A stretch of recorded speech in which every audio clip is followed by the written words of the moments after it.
Leon Charney Report.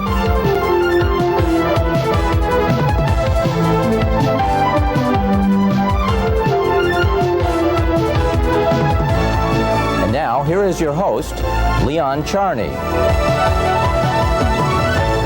We're back. We've just landed from Israel, and we spoke to you by telephone.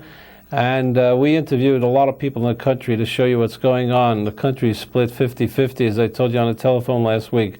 This week you are going to see, in a few minutes, the former Prime Minister of Israel, Yitzhak Shamir, in a very, very tough interview. After that, we have interviews with Dr. Hartstein, who runs a big institute there, an Orthodox Jew who says you must welcome in the Reform and Conservative Jews. We did an interview with Dr. Joseph Borg, the oldest member of the Knesset. He served, I think, 45 years in the Knesset and 35 years in government. It's a fascinating interview. We went up to Mount Olive, Har Zeitim, as they say in Hebrew, with Ruby Rivlin, and he pointed us really in a very strong language how disruptive it might be to Jerusalem if the Arabs were given everything they wanted to do. And he showed us where this famous doctor, Mr. Moskowitz, was trying to build his couple of buildings. And we finished off our show with some discussions with Shimon Peres people. Shimon Peres just began the Shimon Peres Peace Center and had invited a lot of people from around the world. So we're bringing all this to you on film. I also spoke to Andre Azoulay, who is the senior counsel to the King of Morocco, the first Jew to hold that position in 152 years.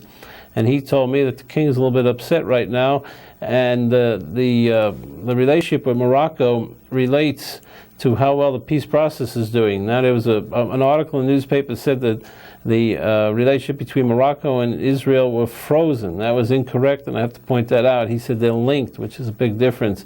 If the process goes up, the relationship with Morocco goes up, and if it goes down, it goes down. And Bibi Netanyahu is a very, very controversial man, and you'll see what Yitzhak Shamir says about him. So watch our shows for the next few weeks, and you'll get an insight into what's going on in Israel. Watch Prime Minister Shamir. Welcome to another Leon Charney Report. We are traveling around Israel to find out how split this country is. So far we see it's 50-50. And about once a year we're given the privilege of meeting with Yitzhak Shamir, the former Prime Minister of Israel, the longest serving Prime Minister in the history of Israel. Many people think that Ben Gurion was the longest serving, but it was not. It was Yitzhak Shamir. And Yitzhak Shamir was Prime Minister in many tumultuous periods of this country, and he's very well known for the Madrid Peace Conference. In any case, we welcome you to the show again, Mr. Prime Minister. And you are welcome. Maybe he's not your best friend or your most admired personality. Maybe he is, but Abba Eben was on my show a few weeks ago and said that he thinks this is one of the toughest and possibly worst periods in the history of Israel. Would you agree? Which now? Yeah. I don't think. It's not a pleasant period in our history, in our life, but it's not so bad. There is an exaggeration. You have a Likud Prime Minister directly elected, Mr. Netanyahu, and I sense in you a little bit of disappointment. I've read some articles about it, so I know that you're a little bit disappointed. Well, yes. There are some reasons to be disappointed and to have some frustrations. But the main reasons for it is that my claim that Mr. Netanyahu doesn't have any principles. That's all. And it's a very, very important lacune. Yes. Is that a surprise to you, by the way? Yes, yes. Because he wrote a few books, you know. And now in his career, when he has the opportunity to make facts and to create facts, he doesn't have principles. And he forgets from time to time what is said yesterday or some weeks before. And this is my main frustration. Do you think he has a strategic plan of how he wants to see this country? I don't imagine. I don't think so that he has a plan. He tries to please people, but to do it without having any principles, any clear principles, and the principles to which he is faithful, I don't think you are able to please people. People like honest men and serious men. You think he's an honest man? Well, I will not say the contrary of it. There's an implication, though. No. The Prime Minister was elected directly. You, Shimon Peres, as I understand it, Moshe Aarons, are forming a committee to try and repeal this law and bring back the old law? Yes, I think that this law has to be changed, has to be abolished. I think so. It does a lot of damage. And I think we will succeed with it, because people don't like it. You know, the Israelis are real Democrats. And this law of personal election is not according to our character as a people. Since our history, many thousands years ago, we don't like absolute powers. We don't like despots or demagogues. Not. We are a real democratic people. This law is, there's no check and balance like there is in the United States. Sure. So it's a very dangerous law. It's a dangerous law, and therefore we think, many people think that it has to be abolished. But it's not very easy, you know, to abolish it and to change it. But I think it will be made. It will be done. The law as it stands today, as you understand it, I believe it takes 80 members of the Knesset to bring down a prime minister and stay in position. It takes 61 members of the Knesset to bring down the government, but then they all have to run for re-election. Yes, of course. That's not a very practical thing, is it? It's not practical for the members of the Knesset. But it's not good for the country. It's not good for the country. I think that this is not to be the fundamental strength of a leader. The leader has to be supported by the great majority of his citizens. A consensus builder? Consensus. And, well, unfortunately, this is not the situation. You're still a member, I assume, of the Likud party? I am a member of the party since a long time. Since the party began. Yeah. I understand that there's a movement now, possibly by the Prime Minister, to abolish primaries in the party? Yes, but I think this is not the most important thing. I was interviewed today by our TV, by our radio, yes, and I told them that this is not the most important problem, the way of the elections, the form of the elections. I think we have to decide, the parties to decide about principles. What are the principles of this party? People have to know for what they are voting, not how they are voting. This is more important from all points of view, politically, socially, morally. And I think that they have to have debates, but first of all, about the leading principles of the movement. Most people think that the Israeli Jews are not concerned about the American Jews in terms of this new conversion law.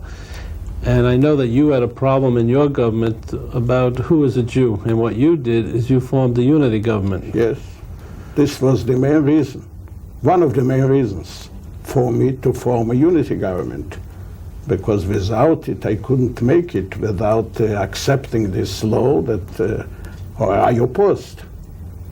And since then, nobody said a word about who is a Jew. And now we have again this problem. I regret very much that the representatives of the Reform movement and the conservatives didn't accept this compromise position, because we cannot otherwise get this unity which we need without any compromise. We have to find a compromise. And I hope that one day a compromise will be found. How important are the American Jews for Israel? So very important, because any Jew is for me important. And it's a great part, numerically, it's a great part of our people. And I would like to have a great part of them here in Israel. You know, for instance, the immigration, the Aliyah of the Russian Jewish people, the Soviet, was a great contribution to the country, to our economy, to our demography.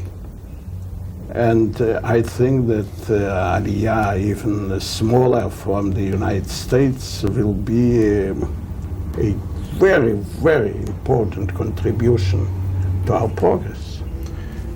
Last time we spoke about one of the aspects of your prime ministership where you thought that one of the greatest things that you accomplished was this great immigration of Soviet Jewry. Well, I am faithful to my principles. And you're consistent. They have formed their own political party. As you know, Mr. Sharansky. Sharansky was a very good man. What is the power of that party today? Today they are a small party, but they have a certain influence. And I don't know what will be the future of this party, but they play a role. They play a role in the parliament, in the Knesset. And Sharansky is listened. People listen to him. Well, he's a very bright guy. Yeah. And a hero to Jews, the way he withstood everything. Sure. What is the future of the Likud party? I don't know. For the moment, I don't know. I am afraid that the future is not bright. Really? Something doesn't work. Are you able to contribute to No, not there? now. I am not able to contribute after I resigned, and I'm not active anymore in anything. Therefore, I cannot contribute to it. And while I was looking about people, I am talking with some of them, but for the moment, I am not optimistic. You've always been consistent in the fact that you don't want to see a Palestinian state. You've said it many times. Sure. Were you very disappointed when you saw Bibi Netanyahu shake the hand so graciously of Arafat? No, I was disappointed of it, because you have to have your principles. And even I remember once Kissinger said once many years ago that in this small country you cannot have two states. It's impossible. It will be a consistent confrontation, a permanent confrontation. And they said it's not good for America too, because we will be involved. And I think this is the situation. We have to have our country, our state, and the Arabs have many countries here. And therefore I am against the Palestinian state. You know our country, the dimensions of our country. It couldn't be smaller. And to give away another parts of the country, what will remain? Where will we bring immigrants?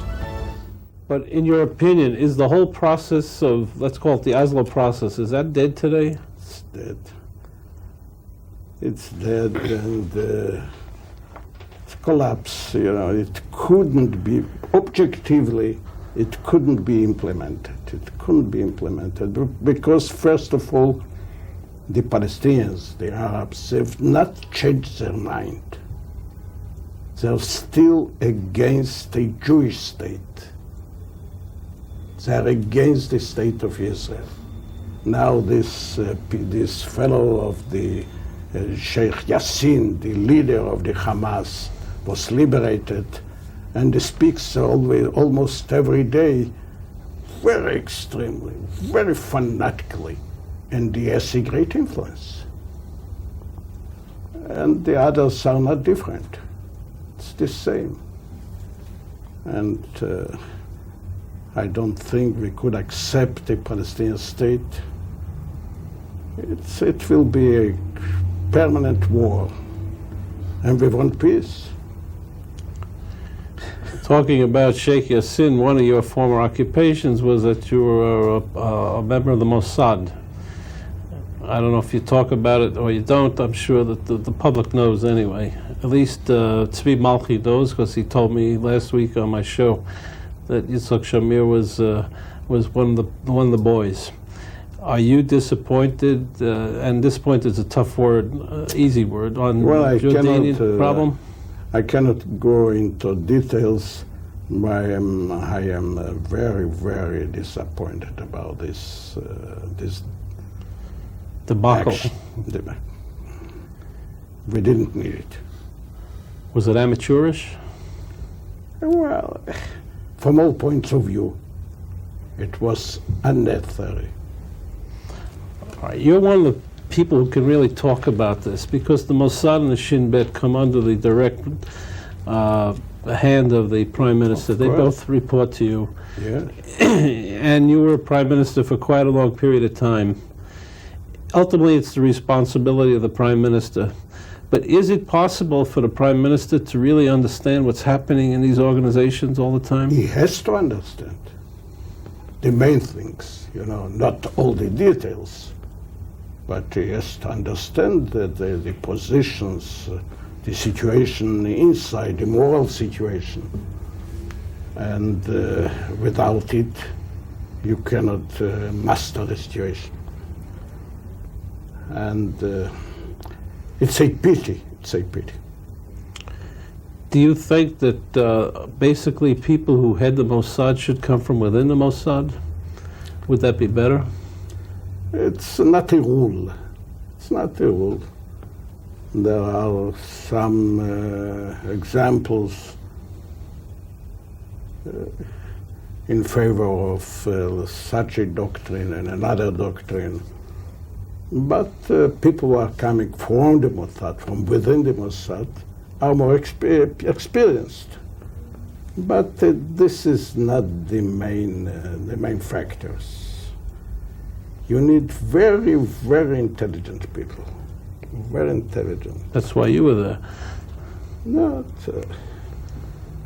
And the Prime Minister has to be a good, has to know very well the men with whom he's working.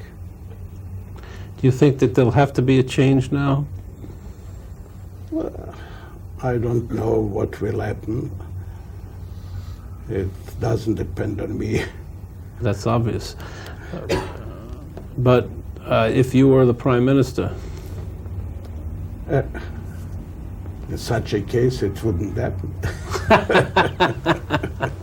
Yitzhak, Syria bothers you today? Possibility of war with them? Well, I don't think there will be a war with them, but they are enemies. They are our enemies, and there is a deep hatred of Assad against us, and Assad and these people, but I don't think they will dare to make a war with us. I don't think it. You know, they know our strength, and now it's the situation is not encouraging, the international situation is not encouraging military operations. You know, Soviet Russia doesn't exist anymore. The United States is the only world power, and the position of the United States is well known. And Assad is an intelligent man and understands the position of the United States. Therefore, I don't think that he's thinking about such an alternative. The Soviet the Russian foreign minister Primakov is in town today. Yes, I know. And he wants to meddle and muddle a little bit in the Middle East, but meanwhile he's not paying his army. So what power does he have to be? I don't think he's an expert in Middle Eastern problems. He was from the head of the KGB. Yeah, the KGB. But I think that he understands the situation and will not recommend a war. I don't think so. I don't think so. I read in these memoirs of this former Secretary of State, Jim Baker, you know, and there is a story about a meeting in Moscow, I think, but in Russia, anything, between the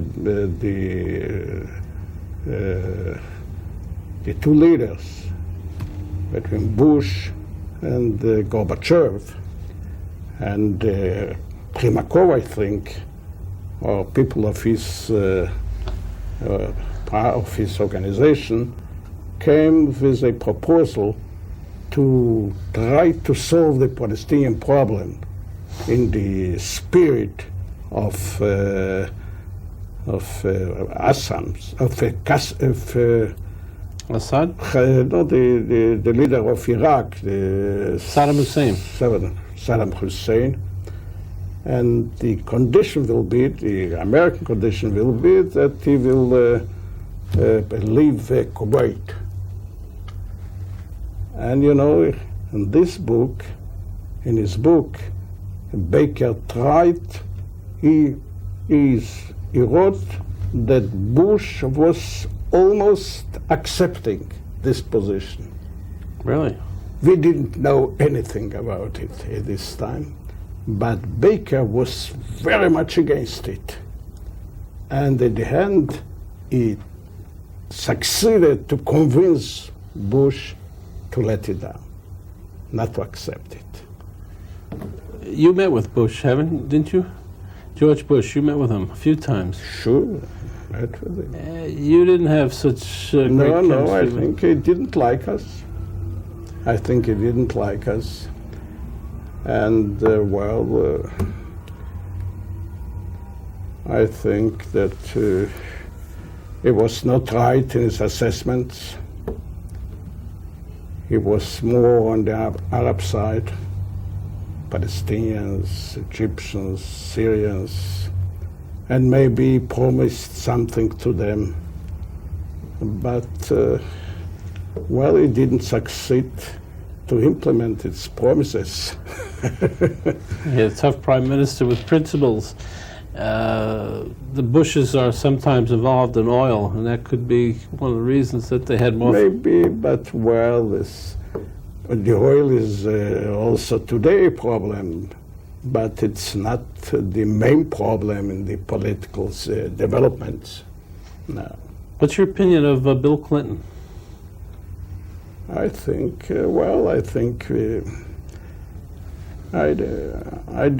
don't have any reason to claim about him. I think he's all right. Yesterday I spoke with Joseph Borg. We did an interview with him, who's served in the government for a long period of time. I'm sure you know him very well. Yeah. I asked him the question that arose in this country about the Yemenite children in the 50s and how they were processed to other people and divorced, adopted. What's your take on that situation? I don't know exactly what happened at these times, these periods. I don't know. I think it's not very useful to talk about it. I think we have to forget it. It belongs to the past. But what happens to the Yemenite people? I don't know exactly what happened, but we cannot anything to change anything now. Matters that happened 50 years ago, and therefore, why to talk about it? The integration of the Sephardic community with the Ashkenazi community, are you satisfied with? Yes, it's going well. I think it's going well. I don't think they have some reasons to claim about anything. You know, they have their political parties that are very powerful, the Shas people, and they are getting stronger all the time. And well, in every party they have some members, important members. And well, it's not a problem now. Why is the Shas party so strong? You know, they have intelligent leaders. They have the Rabbi Ovadia. It's a kind of a spiritual leader, very impressive and very influential. And the real leader of the movement, of the organization, is Derry, also a young man. Aryeh Deri. He's very, very intelligent. And well, now they are in the coalition. Right. Well, Are you, I'm sure you're aware that the country citizens are calling you every minute. Hey, Secretary tells me you get a lot of phone calls because they're unhappy with what the situation is today. Would a unity government today help solve some of this? Maybe it depends if the parties will succeed, to form a common program, a common policy with common principles for a time, for a limited time. Maybe it could help, because now there is too much an antagonism inside the country. It's not healthy. Maybe. When you did your unity government, was it very tough negotiating these sets of principles? Sure. But I think it was a success. People say today it was not very efficient, this government, because of the differences of views between the parties, but it helped. And the government was efficient in economic matters, and it helped to make the atmosphere much better than now, for instance. There was not so a sharp and so extreme confrontation between the main parties. It's not healthy for a country. There have to be differences, but not in such a way. So, in essence, if the two parties could work out a platform, you would be in favor? I am for. All right. Because otherwise I don't know what will happen. And I am concerned. And therefore I would prefer a government of national unity, but with a good, rational, common program. You want to go back to the government? No, you mean... I mean you. No, not at all. I have not any personal ideas about it. I once asked Jimmy Carter, after he had been out of the presidency, I met him at the Waldorf Towers, and I said, Mr. President, maybe you want to try it again because he only served one term. Yeah, I know. He said, once you're out, you're out. Never go back. Well, it's right. Yeah, but in terms of prime ministerships, look, Yitzhak Rabin was prime minister, and then he came back. Well, it was twice prime minister. Right. There are some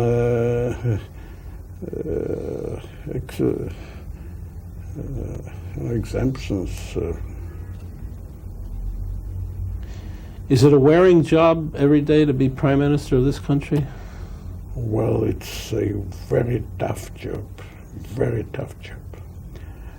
And I don't think that people older than 70 have to try. Really? That was the common rule in this country, wasn't it? Golda Meir became prime minister in her 70s. Yes, it was not the best time of her. For her. She was not healthy, Right. She was ill. And I think that after 70, I would not advise anybody to make this job. You mean from a physical strength Physical point? strength. This position needs some physical strength. You know, sometimes I read a book of Macmillan. He was Prime Minister of England. And he did many positions in the government. He was Minister of Finance, of Foreign Relations, of many things. Some years ago, I read a book of Macmillan, you know. He was Prime Minister of Britain. And he described, it was memoirs, and he described his life, his activity. And he made many jobs there. He was foreign minister, he was finance minister, he was minister of defense, and he became prime minister one day. And he wrote in his book that when he became prime minister, understood that for this position you need to have some physical strength, and without it you cannot be prime minister. And he suffered because of it. Tony Blair must have read his book. Tony Blair is a young man. That's right. He read the book. He followed the way. The same happened with Churchill, for instance, talking about Britain. It was not the best days of Churchill when he was in such an age. Before we pass this foreign policy part of the interview, and it's always interesting, Israel's had a lot of casualties in Lebanon lately. Yes, but what should be the position? Well, it's a complicated problem. I don't think there is a clear solution. I don't think. You know, I don't see that among our people, military people, political people, there are many opinions about it. I don't think that you can find some real differences of views between people of the Labour Party and people of the Likud about this Labour. We have to be there because the Lebanese are not able to protect their borders and to keep security on our border. And therefore there is no way to find a real solution. We have to look for a solution. And maybe we will find some way. How did you ever have any dealings with General Lachan? Yes, well, he's a good man. He's a good man, but he's not a strong factor. Are they a positive force for Israel? Yes, of course, our friends. There is no doubt about it. But well, they are not strong enough. Let's go to foreign policy again. You went to Madrid. It was a very important conference. Were you muscled to go to Madrid by Jim Baker? Did he put a lot of pressure on you? No, there was not any pressure. I don't believe that's what people say about we want to clear it up. And other thing. I don't think it's important. You know, there again, I would like to underline this problem of convictions, of principles. if you are strong in your principles and you know exactly what you want to get, then you cannot feel any pressure. And your counterparts, they understand that if you are a man of principles, there couldn't be some pressures on you. It will be useless. But have you ever heard the theory that Madrid led to the Oslo Agreement? Not at all, not at all. I don't think that Madrid, the principles of Madrid, are well leading to the Oslo Agreement. It was the contrary. And I think that the atmosphere on the Madrid conference was very positive.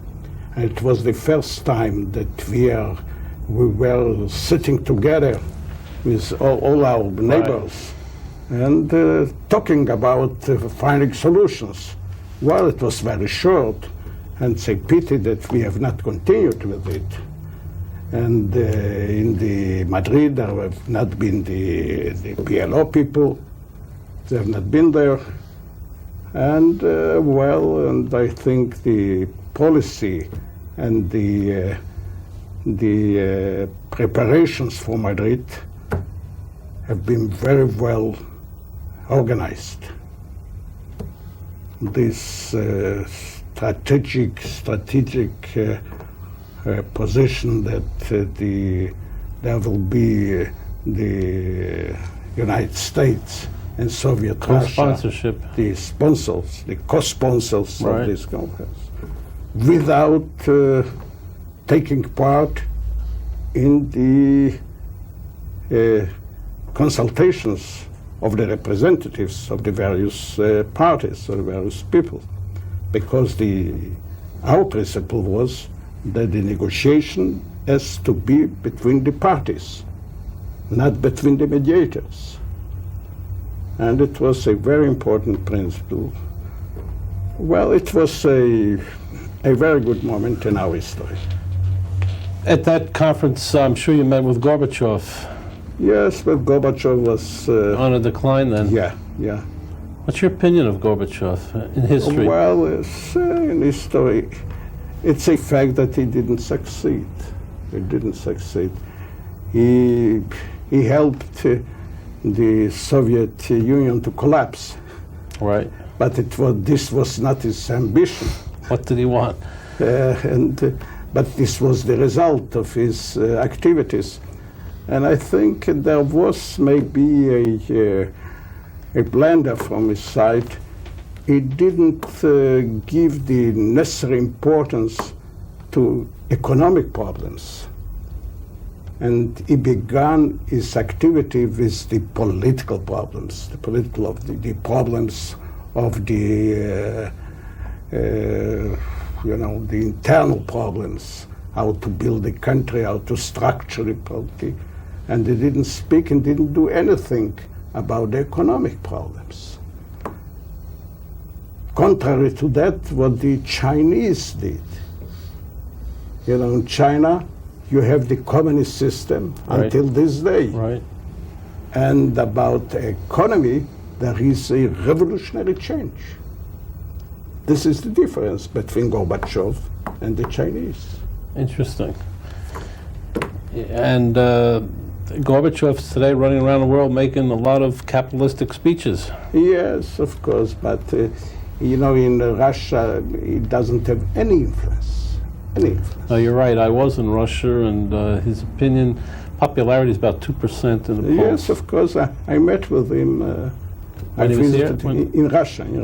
Oh, really? Yeah. Was he in charge then? Not in charge anymore, but he had a peace institute. Yeah, a peace institute like Paris. Oh well. And what do you think of these peace institutes? I feel that's only a matter of speeches and meetings without any influence on the real issues. At the Paris Peace Center last week, Amr Moussa came, the foreign minister, gave a very tough speech against us. I don't think his speech was a contribution to peace. Peace efforts. No, and what you did do is you gave him a forum in this country. Yeah. And then he met with your well, you had a great, you had a lot of fun with David Levy when he was your foreign minister. Yeah. He had bought a ticket to Madrid, you know that? And you took it away from him. It's not, I didn't take away his ticket. I invited him to Is that right? Yes, of course, to be a member of the You delegation. didn't want to come? No, he wanted to be the leader of the delegation. He didn't come to Madrid because I said that I will be the leader of the delegation as prime minister. And I found it necessary because it was a critical moment. And he didn't agree. I didn't know that. think Isn't that childish? I think more or less. No more than less. Do you have many conversations with David Levy today? Not yet. Anything. Do you think that a combination of David Levy, Kahalani, and Sharansky could bring down this government today? No, it's not. It's not a combination that could work. Do you find that less qualified people now go into politics than in the period when you were in politics, less ideologic people? Well, I think that I had very good people in the Likud, for instance, all the Likud ministers. They've been a very impressive group. Arens, Meridor, all these people, Olmert, all of them. But now I don't see them. You're aware that there was a doctor from the United States called Moskowitz who wanted to build in Yes, Jerusalem? well, he's a good man, a good Jewish man who want to do something for Israel, for our strength, for strengthening the country. But well, he's not a politician. No, but do you think the timing was good or bad or wrong? I think it was good. It's always good to help the country. We're going to cut for a break, and then we'll come back with Yitzhak Shamir and get some more pearls of wisdom. And you make sure you listen, because Yitzhak Shamir is a man of principles, and they need that in this country today. We'll be right back. We're back. We're continuing our conversation with Yitzhak Shamir, and as I said before, pearls of wisdom come out, and we found out Macmillan told you if you want to be a prime minister, start when you're young and take a lot of vitamins, because it's a tough job.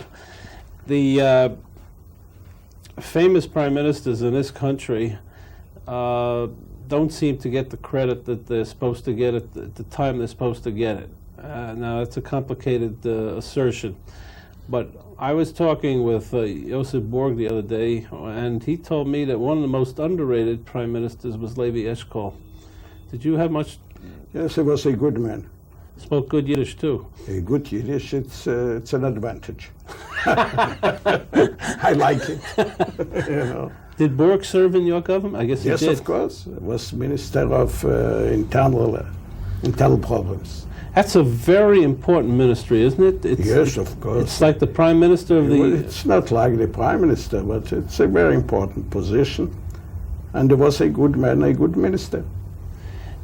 In your opinion, what makes a good minister? Well, I will say again, principles. But he has to take your principles, the government's principles, the party's principles? The government's principles, and you have to work for it and be faithful to it and not change every day your principles. The Army's had a lot of mishaps lately. Yes, I regret it very much, but it could change. Do you find with the young people, the spirit is still No, the strong? spirit is okay. The spirit is the same spirit. We have not reasons to have claims against our youth, our young people. They are very good and very able. But while I think these men who have the responsibility for the situation in the country are the leaders. Yitzhak, how important is high tech to Israel today? Oh, it's very, very important. I think People say that the statistics say that in our exports now high-tech is the more important item. Well, that's enough. And it's going forwards. And we see in our country many guests from outside coming here and looking for talents and for new ways in the high-tech problems. I think it's a very good invention. Your son is in high-tech? Yes, he is. You think we could change his direction, bring him into politics? He's not ready for it so far. Is he willing? But so far he's happy to do his job. He's working very hard, day and night. And he's a good man. So you agree that Israel could be the next Silicon Valley of the world in terms of... I'm dreaming about it. It's my dream. I think in Judea and Samaria there could be our Silicon Valley. Was it your policy to try and develop relationships with Qatar, Oman, Bahrain? Was it? Why not? If it's possible, we are ready, but it doesn't depend on us. You know, for the Arabs, the political situation is more important than the economic problems. And for them, the Palestinian demands are important. But we are ready. We are ready to work with any Arab country. I know that you abstained from voting for Camp David, but Yes, how satisfied are you with Camp David? You know, Camp David, we cannot change it. It's a fact of life. Right. And we can live with it. And I don't know if I told you some time about my last meeting with Sadat. No. And it was a few months before he was killed, before his assassination.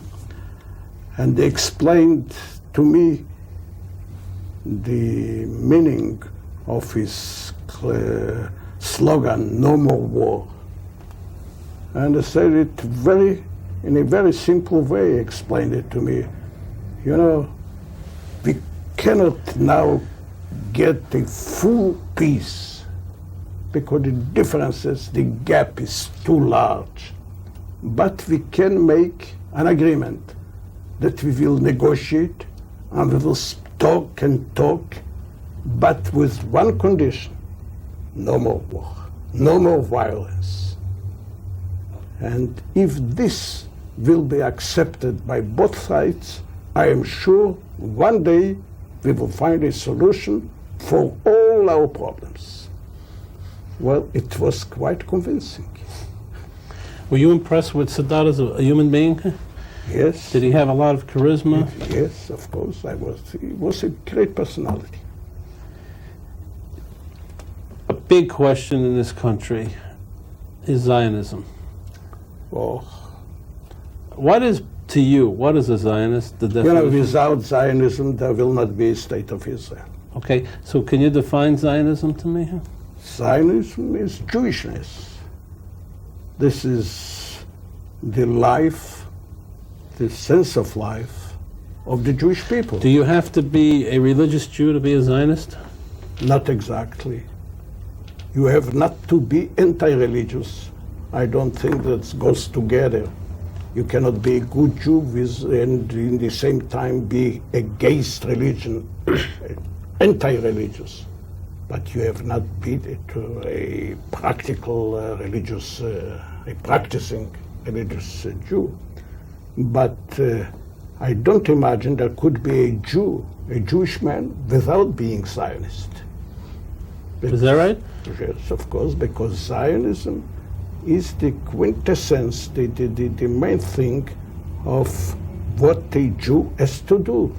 Asa Weitzman, your former Minister of Science and now your president, told the American group where I was present that you can be pro-Zionist if you live outside of Israel, but a Zionist must live in Israel.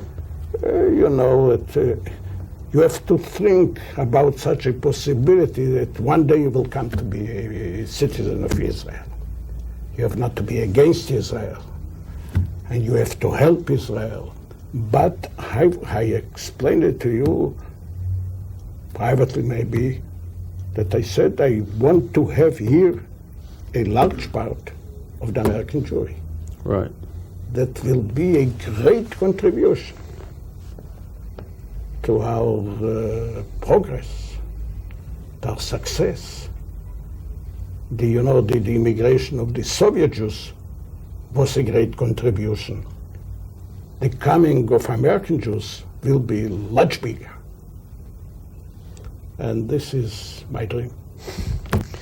Do you believe that the state of Israel can be pluralistic and have a separation between, in a sense, church and state?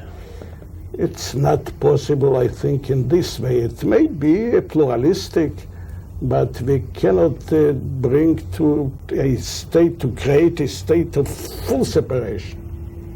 Full separation couldn't be because that would detach you from Judaism, is that it? It's because this is against the movement, the direction of our history. It couldn't be. But it could be, you can have Jews living together, religious and not religious, atheists and everything. It could be we can live together if we have some common principles that we are Jewish people. Would you say that the foremost attribute of a Jew is ethics? Ethics are very important, very important, very important. But we have to also combine that with history? With our history, and love our land, and love our past, and love people, love Jewish people. We all know the story that Herzl was offered Uganda, right? And he took Palestine. And he was not a religious Jew, correct?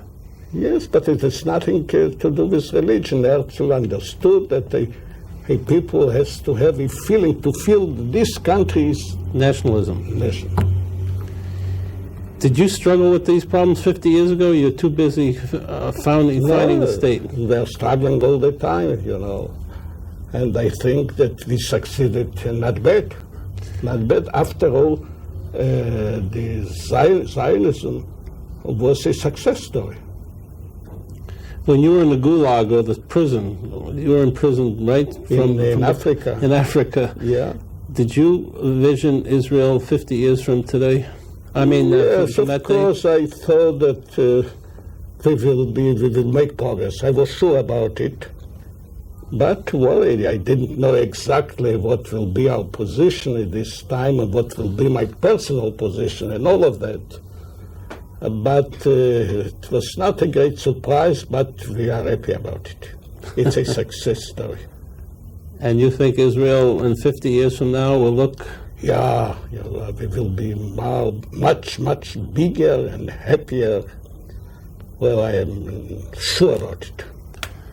So you're the only prophet in Israel I can get to make a prophecy lately. Everybody's so careful about their political It's not a prophecy. I am sure about it.